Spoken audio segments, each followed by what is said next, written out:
Hello friends, welcome back to my channel friends. ಇವತ್ತು ನಾವು ಸಬ್ಬಕ್ಕಿ ಇಡ್ಲಿ ಮಾಡೋಣ. ಓಕೆ ಫ್ರೆಂಡ್ಸ್, ಇದಕ್ಕೆ ನಾವು ನೈಲಾನ್ ಸಬ್ಬಕ್ಕಿ ತೊಗೊಂಡಿದ್ದೀವಿ. ನೈಲಾನ್ ಸಬ್ಬಕ್ಕಿ ಅಂತಂದರೆ ಈ ಥರ ಸಾಸಿವೆ ಕಾಳಿಗಿಂತ ಸ್ವಲ್ಪ ದಪ್ಪ ಇರುತ್ತೆ ನೋಡಿ, ಈ ಥರ ಇರುತ್ತೆ. ನೈಲಾನ್ ಸಬ್ಬಕ್ಕಿ ಎಲ್ಲ ಸ್ಟೋರ್ಸಲ್ಲೂ ಸಿಗುತ್ತೆ. ಇದು ಹಾಕಿದ್ರೆ ತುಂಬ ಚೆನ್ನಾಗಿ, ಇದರಲ್ಲಿ ಮಾಡಿದ್ರೆ ತುಂಬ ಚೆನ್ನಾಗಿ ಬರುತ್ತೆ ಇಡ್ಲಿ. ನಾನಿಲ್ಲಿ ಒಂದು ಕಪ್ಪು ಸಬ್ಬಕ್ಕಿನ ತೊಗೊಂಡಿದ್ದೀನಿ. ಒಂದು ಕಪ್ ನೈಲಾನ್ ಸಬ್ಬಕ್ಕಿನ ಇದೇ ಅಳತೆ ನೀರಿನಲ್ಲಿ ನಾವು ಒಂದು 4 ರಿಂದ 5 ಗಂಟೆ ನೆನೆಸ್ಕೋಬೇಕಾಗುತ್ತೆ ಫ್ರೆಂಡ್ಸ್. ಒಂದು ಸರಿ ತೊಳ್ಕೊಂಡು ನೆನೆಸ್ಕೋಬೇಕು 4 ರಿಂದ 5 ಗಂಟೆ. ಅಕಸ್ಮಾತ್ ಬೆಳಗ್ಗೆ ಮಾಡ್ತೀವಿ ಸಬ್ಬಕ್ಕಿ ಇಡ್ಲಿನ ಅಂದರೆ ನೀವು ರಾತ್ರಿ ನೆನೆ ಹಾಕಿದ್ರೂ ಪರವಾಗಿಲ್ಲ. ಆದರೆ 1 ಲೋಟಕ್ಕೆ ಎಷ್ಟು ಲೋಟ ತೊಗೋತೀರೋ ಅಷ್ಟೇ ಲೋಟ ನೀರಲ್ಲಿ ನೆನೆ ಹಾಕಿ ಫ್ರೆಂಡ್ಸ್. ಓಕೆನಾ? ನಾನೀಗ ಆಲ್ರೆಡಿ ನೆನೆಸ್ಕೊಂಡಿದ್ದೀನಿ. 1 ಲೋಟ ನೆನೆ ಹಾಕಿದ್ರೆ ಅದು ಡಬಲ್ ಆಗುತ್ತೆ ನೋಡಿ. ಇಲ್ಲಿ ಎಷ್ಟು ಚೆನ್ನಾಗಿ ಬಿಡಿ ಬಿಡಿಯಾಗಿ, ನೀವು ಎಷ್ಟು ಲೋಟ ನೀರು ಅಷ್ಟೇ, ಎಷ್ಟು ಸಬ್ಬಕ್ಕಿ ತೊಗೊಂಡು ಅಷ್ಟೇ ಲೋಟ ನೀರು ಹಾಕಿದ್ರೆ 1ಕ್ಕೆ 1, 2ಕ್ಕೆ 2 ಈ ಥರ ಉದುರಾಗಿ ಸಬ್ಬಕ್ಕಿ ಅಂಟಾಗಲ್ಲ. ಮಾಡಿದ್ರೂ ತುಂಬ ರುಚಿಯಾಗಿ ಬಿಡಿ ಬಿಡಿಯಾಗಿ ಬರುತ್ತೆ. ಓಕೆ ಫ್ರೆಂಡ್ಸ್, ಇದನ್ನು ಪಕ್ಕಕ್ಕೆ ಇಟ್ಕೊಳ್ಳೋಣ. ಈಗ ನಾವು ಇನ್ನು ಮುಂದೆ ಏನು ಮಾಡೋದು ನೋಡೋಣ ಫ್ರೆಂಡ್ಸ್. ಈಗ ಒಂದು ಬಾಣಲಿ ಇಟ್ಕೊಂಡಿದ್ದೀನಿ. ಇದಕ್ಕೊಂದು 2 ಟೀ ಸ್ಪೂನಷ್ಟು ಎಣ್ಣೆ ಹಾಕಿದ್ದೀನಿ. 2 ಟೀ ಸ್ಪೂನಷ್ಟು ಸಾಕಾಗುತ್ತೆ. ಇದಕ್ಕೆ ಸಾಸಿವೆ ಹಾಕೋಣ. ಒಂದು ಅರ್ಧ ಸ್ಪೂನಷ್ಟು ಸಾಸಿವೆ, ಮತ್ತು ಸ್ವಲ್ಪ ಸಿಮ್ಮಿಗೆ ಇಟ್ಕೊಳ್ಳೋಣ. ಅರ್ಧ ಸ್ಪೂನಷ್ಟು ಜೀರಿಗೆ ಫ್ರೆಂಡ್ಸ್, ಮತ್ತು ಸಣ್ಣಕ್ಕೆ ಕಟ್ ಮಾಡ್ಕೊಂಡಿರೋಂಥ ಒಂದೆರಡು ಎಸಳು ಕರಿಬೇವು ಸೊಪ್ಪು,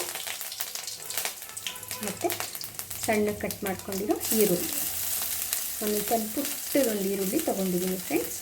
ಇದನ್ನು ಟ್ರಾನ್ಸ್ಪರೆಂಟ್ ಆಗೋರಿಗೆ ಸಣ್ಣ ಉಳ್ಳಿ ಫ್ರೈ ಮಾಡೋಣ. ಜಸ್ಟ್ ಇದು ತುಂಬ ಬೇಯೋದು ಬೇಡ, ಟ್ರಾನ್ಸ್ಪರೆಂಟ್ ಆದರೆ ಸಾಕು.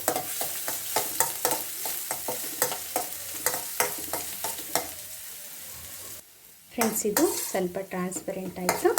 ಈಗ ನಾವು ಇದಕ್ಕೆ ಮೀಡಿಯಮ್ ರವೆನ ಎರಡು ಲೋಟ ಇದು ಹಾಕ್ಕೊತಾ ಇದ್ದೀನಿ. ಯಾವ ಕಪ್ಪಲ್ಲಿ ನೀವು 1 ಕಪ್ ಸಬ್ಬಕ್ಕಿ ತೊಗೊತೀರ ಅದು ನೆನೆದ್ರೆ 2 ಕಪ್ ಆಗುತ್ತೆ. ಅದೇ ಥರ ಅಳತೆ ಮೇಲೆ 2 ಕಪ್ಪು ಮೀಡಿಯಮ್ ರವೆ, ಉಪ್ಪಿಟ್ಟು ರವೆ ಅಂತಾರಲ್ಲ, ಮೀಡಿಯಮ್ ರವೆ ತೊಗೊಂಡಿದ್ದೀನಿ. ಇದಕ್ಕೆ ರುಚಿಗೆ ತಕ್ಕಷ್ಟು ಉಪ್ಪು ಹಾಕ್ಕೊಳ್ಳೋಣ.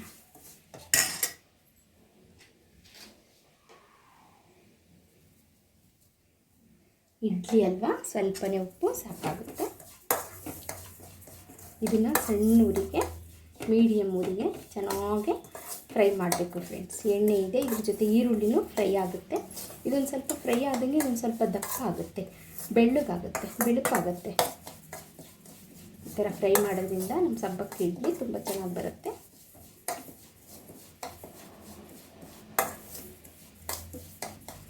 ಅರೋಮನೂ ಬರುತ್ತೆ, ರವೆ ಹುರಿದಾಗ ಬರುತ್ತಲ್ಲ ಸ್ಮೆಲ್ಲು, ಆ ಥರ ಬರುತ್ತೆ ಫ್ರೆಂಡ್ಸ್. ಈಗ ನೋಡಿ, ಇದು ಸ್ವಲ್ಪ ದಪ್ಪ ಆದಂಗೆ ಆಗುತ್ತೆ, ಬೆಳ್ಳಗಾಗುತ್ತೆ.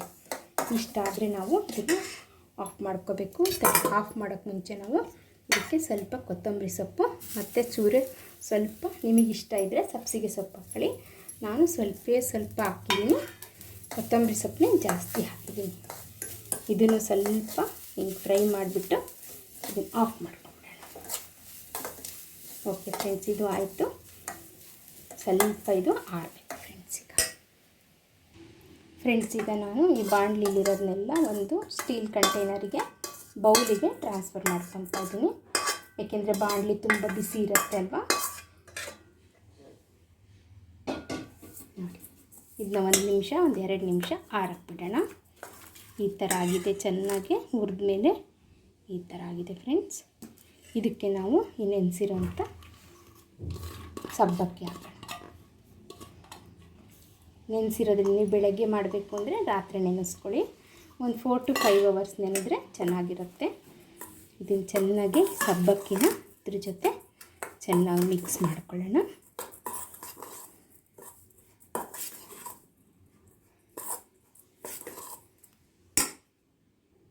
ಫ್ರೆಂಡ್ಸ್, ಈಗ ಸ್ವಲ್ಪ ಇದು ಆರಿದೆ. ಈಗ ನಾವು ಗಟ್ಟಿ ಮೊಸರನ್ನ ಸ್ವಲ್ಪ ಕಡ್ಗೋಲಿಂದ ಕಟ್ಕೊಂಡಿದ್ದೀನಿ. ಅದು ಸ್ವಲ್ಪ ಹುಳಿ ಇದ್ದರೂ ಪರವಾಗಿಲ್ಲ, ಸ್ವೀಟ್ ಇದ್ದರೂ ಪರವಾಗಿಲ್ಲ ಫ್ರೆಂಡ್ಸ್. ಹುಳಿ ಇದ್ದರೆ ಚೆನ್ನಾಗಿ ಬರುತ್ತೆ. ನೀವೆಷ್ಟು ರವೆ ತೊಗೊಂಡಿರ್ತೀರೋ ಅಷ್ಟು ಮೊಸರು ಹಾಕಿ ಚೆನ್ನಾಗಿ ಮಿಕ್ಸ್ ಮಾಡೋಣ. ಮೊಸರು ಇದೆಲ್ಲದಕ್ಕೂ ಹೊಂದ್ಕೋಬೇಕು. ಇಷ್ಟೇ ಕನ್ಸಿಸ್ಟೆನ್ಸಿ ಸಾಕಾಗಲ್ಲ ಫ್ರೆಂಡ್ಸ್, ಸಾಕು. ಫಸ್ಟ್ ಮೊಸರು ಹಾಕಿ ಕಲಿಸ್ಕೊಳ್ಳೋಣ. ನೆಕ್ಸ್ಟು ಮಜ್ಜಿಗೆ ಇದ್ದರೆ ಮಜ್ಜಿಗೆ ಹಾಕ್ಕೊಳ್ಳಿ. ಫಸ್ಟ್ ಮೊಸರು ಹಾಕಿದ್ದೀನಿ, ಎಷ್ಟು ರವೆ ತಗೋತೀವೋ ಅಷ್ಟೇ. ಈಗ ಮಜ್ಜಿಗೆ ಹಾಕ್ಕೊಳ್ಳೋಣ, ಇಲ್ಲ ಮೊಸರು ಹಾಕ್ಕೊಳ್ಳೋಣ.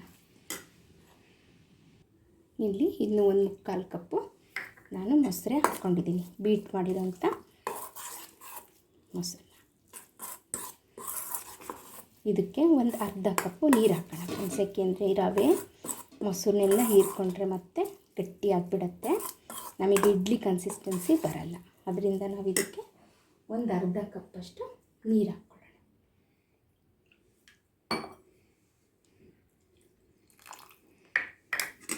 ಈಗ ನಾವು 2.5 ಕಪ್ಪಷ್ಟು ಮೊಸರು ಹಾಕ್ಕೊಂಡ್ವಿ, ಮತ್ತು ಒಂದು ಅರ್ಧಕ್ಕಿಂತ ಜಾಸ್ತಿ 3/4 ಕಪ್ಪಷ್ಟು ನೀರು ಹಾಕ್ಕೊಂಡಿದ್ದೀವಿ.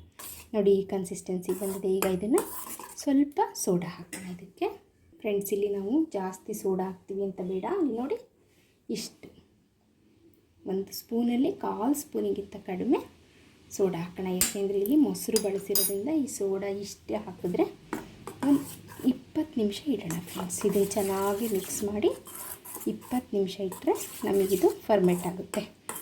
ಆವಾಗ ನಮ್ಮ ಸಬ್ಬಕ್ಕಿ ಇಡ್ಲಿ ಸಾಫ್ಟಾಗಿ ಚೆನ್ನಾಗಿ ಬರುತ್ತೆ. ಅವಾಗ ನೋಡೋಣ, ನೀರು ಬೇಕು ಅನ್ಸರಿ ಹಾಕ್ಕೊಳ್ಳೋಣ, ಇಲ್ಲ ಇಷ್ಟೇ ಸಾಕಾಗುತ್ತೆ. ಓಕೆ ಫ್ರೆಂಡ್ಸ್, ಇದನ್ನು ಕ್ಲೋಸ್ ಮಾಡಿ ಬಿಡೋಣ. 20 ನಿಮಿಷ ಬಿಟ್ಟು ನಾವು ಇಡ್ಲಿ ಮಾಡೋಣ ಫ್ರೆಂಡ್ಸ್. ಈಗ 20 ನಿಮಿಷ ಆಯಿತು, 20ರಿಂದ 25 ನಿಮಿಷ ಆಗಿದೆ ನೋಡಿ. ಈ ಕನ್ಸಿಸ್ಟೆನ್ಸಿಗೆ ಇದೆ. ನಿಮ್ದು ಏನಾರ ನೀವು ಮಾಡಿದಾಗ ಇಡ್ಲಿ ಬ್ಯಾಟರು ಇನ್ನೊಂದು ಸ್ವಲ್ಪ ಗಟ್ಟಿ ಇದ್ದರೆ ಅದೇ ಕಪ್ಪಲ್ಲಿ ಒಂದು 1/4 ಕಪ್ಪಷ್ಟು, ಅರ್ಧ ಕಪ್ಪಷ್ಟು ನೀರು ಸೇರಿಸ್ಕೊಳ್ಳಿ. ಇಡ್ಲಿ ಬ್ಯಾಟರು ಈ ಕನ್ಸಿಸ್ಟೆನ್ಸಿಗೆ ಇರಬೇಕು. ತುಂಬ ಗಟ್ಟಿ ಆದರೆ ಅದಕ್ಕೆ ಬೇಯಲಿಕ್ಕೆ ನೀರು ಸಾಕಾಗೋದಿಲ್ಲ. ಓಕೆ ಫ್ರೆಂಡ್ಸ್, ಇದೆಲ್ಲ ಆಯಿತು. ಚೆನ್ನಾಗಿ ಒಂದ್ಸರಿ ಗೂರಾಡ್ಕೊಳ್ಳೋಣ. ಈಗ ಒಂದು ಇಡ್ಲಿ ಪಾತ್ರೆಗೆ ನೀರು ಹಾಕಿ ಇಟ್ಟಿದ್ದೀನಿ, ಅದು ಚೆನ್ನಾಗಿ ಕುದಿಬೇಕು. ಕುದ್ದ ಮೇಲೇ ನಾವು ಇಡ್ಲಿನ ಬೇಯಲಿಕ್ಕೆ ಇಡಬೇಕು. ನೀರು ಕುದಿಯೋಷ್ಟೊತ್ತಿಗೆ ತುಪ್ಪ ಹಚ್ಕೊಂಡು ಎಣ್ಣೆಗೆ, ಇದಕ್ಕೆ ತಟ್ಟೆಗೆ ಎಣ್ಣೆ ಹಚ್ಕೊಂಡು ಇಲ್ಲ ತುಪ್ಪ ಹಚ್ಕೊಂಡು ಇಡ್ಲಿ ಬ್ಯಾಟರ್ ಹಾಕೋಣ. ಸಬ್ಬಕ್ಕಿ ಇಡ್ಲಿ ತುಂಬಾ ಈಸಿ ಮಾಡೋದು, ಆದರೆ ಸ್ಮಾಲ್ ಟಿಪ್ಸ್ ಫಾಲೋ ಮಾಡ್ಕೋಬೇಕು. ಎಷ್ಟು ನೆನೆಸಿರ್ತೀವೋ, ಎಷ್ಟು ತೊಗೊತೀವೋ ಅದೇ ಅಳತೆಯಲ್ಲಿ ನೀರಲ್ಲಿ ನೆನೆಸಿಡಬೇಕು. ಆದರೆ 2ರಷ್ಟು ರವೆ ಎಷ್ಟು ತೊಗೋತೀರಾ, ಸಬ್ಬಕ್ಕಿ 2ರಷ್ಟು ತೊಗೊಂಡ್ರೆ ಅಷ್ಟೇ ಮೊಸರು ಅಥವಾ ಮಜ್ಜಿಗೆನ ಹಾಕಿ ಕಲಿಸ್ಬೇಕು. ಚಿಟಿಕೆಯಷ್ಟು ಸೋಡಾ ಹಾಕಬೇಕು. ಈ ಇವನ್ನೆಲ್ಲ ಹಾಕಿ ಒಂದು 15ರಿಂದ 20 ನಿಮಿಷದೊಳಗಡೆ ನಮ್ಮ ಇಡ್ಲಿ ಬೆಂದೋಗುತ್ತೆ.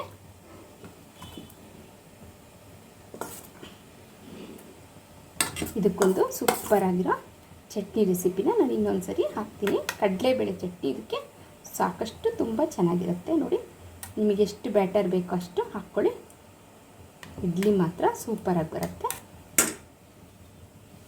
ಇಲ್ಲಿ ನೋಡಿ ನೀರು ಮರಳ್ತಾ ಇದೆ. ಈ ಥರ ಮರಳಬೇಕಾದ್ರೆ ನಾವು ಇಡ್ಲಿ ಇದನ್ನ ಸ್ಟ್ಯಾಂಡಲ್ಲಿಗೆ ಇಡೋಣ.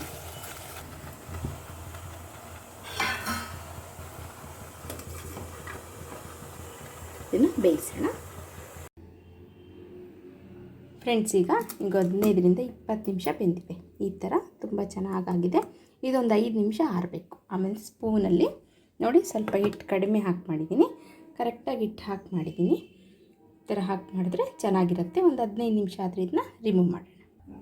ನೋಡಿ ಫ್ರೆಂಡ್ಸ್, ಎಷ್ಟು ಆರಾಮಾಗಿ ಬರ್ತಾ ಇದ್ದಾವೆ. ಬಿಸಿ ಬಿಸಿ ಸಬ್ಬಕ್ಕಿ ಇಡ್ಲಿ ತುಂಬ ಹೆಲ್ತಿನೂ ಕೂಡ, ಈಸಿಯಾಗಿ ಕೂಡ ಮಾಡ್ಕೋಬೋದು. ಸಬ್ಬಕ್ಕಿ ಒಂದು ನೆನೆ ಇಟ್ಬಿಟ್ರೆ ಸಾಕು, ಫ್ಲಫಿಯಾಗಿ ಎಷ್ಟು ಚೆನ್ನಾಗಿ ಬಂದಿದೆ ನೋಡಿ ಇಡ್ಲಿ. ಇದಕ್ಕೆ ಒಂದು ಇಡ್ಲಿ ಸಾಂಬಾರನ್ನ ಹಾಕ್ಕೊಂಡು ಸರ್ವ್ ಮಾಡಿ. ನೋಡಿ, ತುಂಬ ಮೃದುವಾಗಿ ಚೆನ್ನಾಗಿ ಬಂದಿರೋಂಥ ಸಬ್ಬಕ್ಕಿ ಇಡ್ಲಿ ಜೊತೆ ಇಡ್ಲಿ ಸಾಂಬಾರು ಮಾಡಿದ್ದೀನಿ. ಇದನ್ನ ಸರ್ವ್ ಮಾಡೋಣ. ತುಂಬ ರುಚಿಯಾಗಿರುತ್ತೆ ಇಡ್ಲಿ ಸಾಂಬಾರು ಜೊತೆ. ಮಕ್ಕಳಿಗಂತೂ ತುಂಬ ಇಷ್ಟ ಆಗುತ್ತೆ.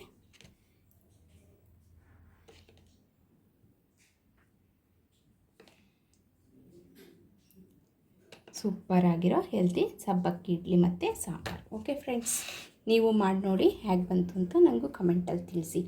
ಲೈಕ್ ಮಾಡಿ, ಶೇರ್ ಮಾಡಿ, ನನ್ನ ಚಾನಲ್ನ ಸಬ್ಸ್ಕ್ರೈಬ್ ಮಾಡೋದನ್ನ ಮರಿಬೇಡಿ. Thank you so much.